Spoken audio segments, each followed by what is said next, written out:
Bonjour à tous. Rien que ce 1er mai, 4000 militaires supplémentaires ont signé la tribune d'appel au patriotisme. Plus de 22 000 à 7 heures l'ont déjà signé.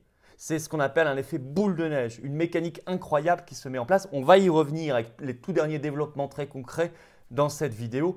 On va surtout tirer le fil et voir politiquement ce que ça veut dire. Ça va être l'occasion aussi de revenir un peu sur le contenu de cette tribune. Bien sûr qu'il y a des choses qu'on aurait aimé y voir qui n'y sont pas. Mais enfin, il faut dépasser tout cela et voir surtout l'effet de résonance et d'entraînement que ça a parmi le peuple français et l'effet de recomposition politique au sens noble du terme, ce qui est le plus important. On va détailler tout cela et on va voir ce qu'on peut en faire derrière.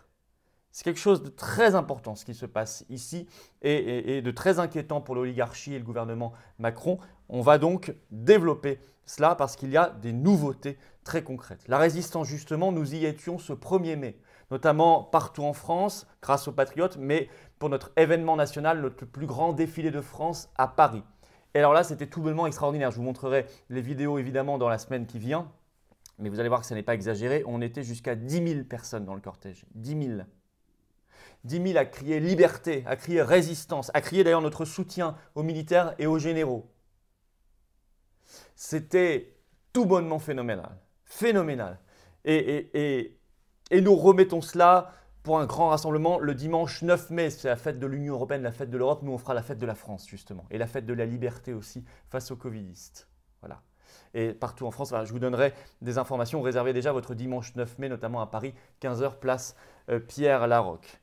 Alors, on va remettre, je vous mets sous la vidéo la grande pétition nationale de soutien aux militaires parce qu'ils sont menacés de sanctions. Il faut la signer si vous ne l'avez pas encore fait, la partager à vos contacts, la mettre sur vos réseaux sociaux partout. Il faut montrer à ces militaires qu'il y a le peuple français derrière eux. Il faut informer les Français qui ne le sont pas encore. Et l'outil de la pétition nationale est formidable pour ça. Je vous fais confiance. Et je vous demande de nous rejoindre. Après l'énorme succès de ce 1er mai, il y a des gens qui se disent il faut faire quelque chose. Parce qu'il y a du monde, parce qu'on voit que ça grossit. Je vous rappelle qu'au premier rassemblement, on était 50, 10 000 hier. Et c'était il y a quelques mois. Alors il faut venir maintenant, avoir cette carte orange de résistants, d'adhérents aux patriotes.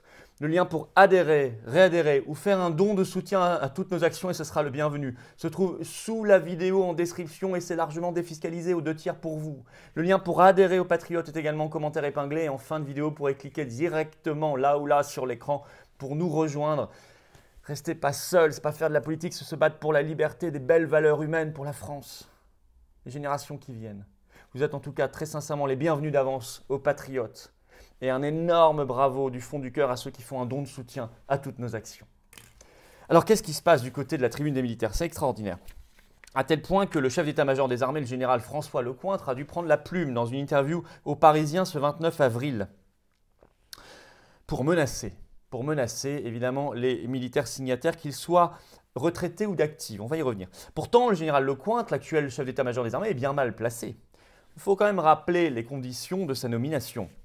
Il est arrivé le 20 juillet 2017, donc quelques mois après l'élection de Macron, après la démission du chef d'état-major des armées qui était Pierre de Villiers, alors que celui-ci n'avait fait que remplir son devoir. C'est-à-dire qu'il avait répondu le 12 juillet 2017 à une convocation par la Commission de la Défense à l'Assemblée nationale, à huis clos, et à l'intérieur, il avait dit que le traitement budgétaire des armées était inacceptable et qu'en tant que chef d'état-major des armées, il était là pour défendre le budget militaire et donc l'armée française et ses hommes. Ce qu'il avait dit avait fuité, le journal Le Monde avait fait fuiter le huis clos, à tel point que Macron l'avait publiquement désavoué et qu'il avait donc présenté sa démission quelques heures plus tard. Et donc remplacé par Lecointre, l'actuel général Lecointre, l'actuel chef d'état-major des armées. Donc si vous voulez, quand on arrive déjà dans ces conditions-là, c'est pas très glorieux, on ferait mieux de ne pas trop la ramener. Il fait tout l'inverse, dans le Parisien ce 29 avril. Ainsi, il menace notamment les généraux 2S, c'est-à-dire en deuxième section. Je cite, de radiation mise à la retraite d'office. Il dit « Les officiers vont chacun passer devant un conseil supérieur militaire. Au terme de cette procédure, c'est le président de la République qui signe un décret de radiation. » Il dit que c'est une procédure exceptionnelle. Et il menace également les 18, à l'époque, militaires d'actifs qui avaient été repérés, parce qu'il y a une chasse aux sorcières, comme signataires de cette tribune. Il y en a beaucoup plus aujourd'hui, parce qu'à l'époque, il y avait 1000 signataires, il y en a 22 000 aujourd'hui. Alors, On a vu aussi, pour accabler les signataires, ce que j'appelle des militaires de plateau de télé, comme il y a des médecins de plateau de télé. Hein. Il y en a quelques-uns qui se baladent sur les plateaux pour les accabler. Mais comme pour les médecins de plateau de télé, il faut regarder leurs liens ou leurs conflits d'intérêts. Qui parle vraiment? Toujours très intéressant. Par exemple, on voit beaucoup le général Trinquant. Moi, je l'avais face à moi sur CNews, par exemple, le 29 avril. Vous avez la vidéo en ligne sur cette chaîne. Bon, en fait, le général Trinquant, il a été consultant défense pour BFM TV il y a quelques années. D'abord. Et ensuite, surtout, il était pendant la campagne présidentielle conseiller défense d'un certain Emmanuel Macron. Il y a un sacré conflit d'intérêts quand il défend Macron contre les militaires. Évidemment. Vous voyez, ça c'est une information que je vous donne, ça se trouve sur Google, c'est facile à retrouver, mais ça ne vous est pas dit. Moi je vous le dis. Voilà. Alors, ceci dit, le plus important, il y a un immense soutien populaire. Nous, dans nos manifestations du 1er mai, on a acclamé à de nombreuses reprises, et vous le verrez dans les vidéos, les militaires et les généraux signataires. On les encourage. On veut leur montrer, leur mettre du baume au cœur, leur montrer qu'il y a le peuple français derrière eux. Et puis il y a ce sondage sorti le 29 avril de l'Institut Harris Interactive.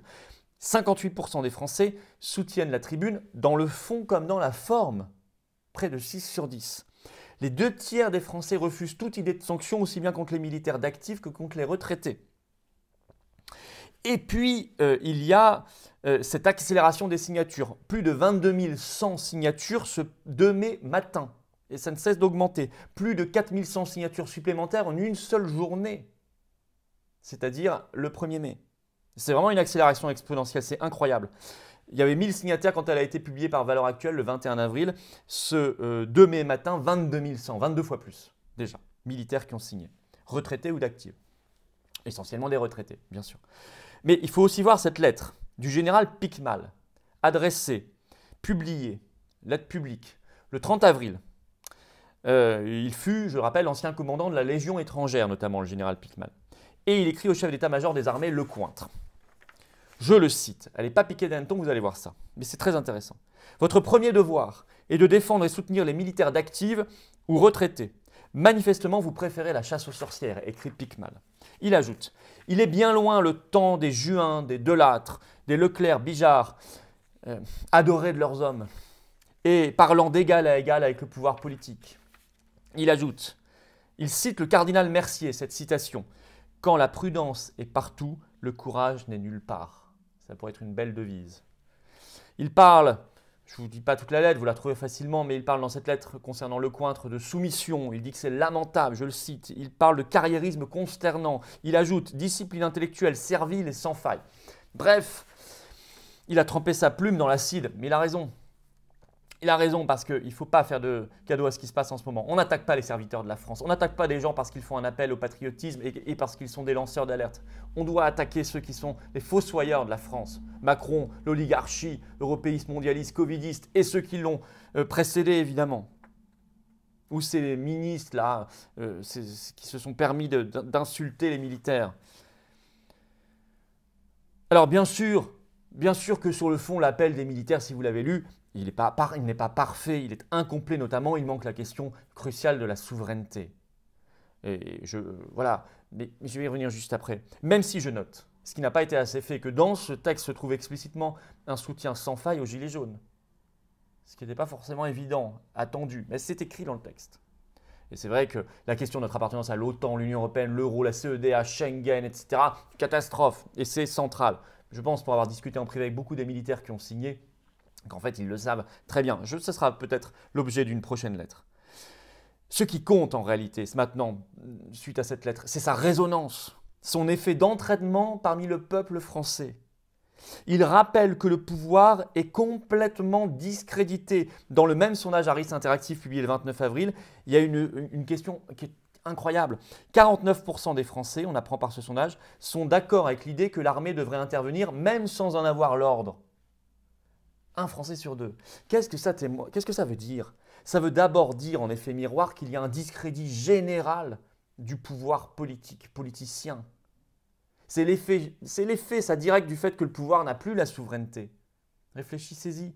Ils n'ont plus la souveraineté, donc ils font de la com, donc ils font de la manipulation, donc ils trompent les gens, ils font des fausses promesses. Et comme ça dure depuis si longtemps, mais ils sont complètement discrédités. Et on se retrouve avec ce genre de sondage. Voilà ce que ça veut dire. Et donc la lettre arrive à point nommé, l'appel des militaires arrive à point nommé dans ce contexte-là et ça crée un effet d'entraînement et une bouffée d'espérance qui est indispensable au moment difficile qu'on vit parmi le peuple français. Ça, c'est le deuxième effet.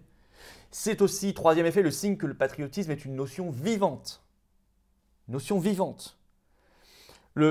Ça montre que le peuple français et de vaillants militaires que nous voyons sur les plateaux de télé aussi qui défendent les signataires sont du côté de leur armée, plutôt que du côté d'éphémères ministres macrono-covidistes, macrono-mondialistes.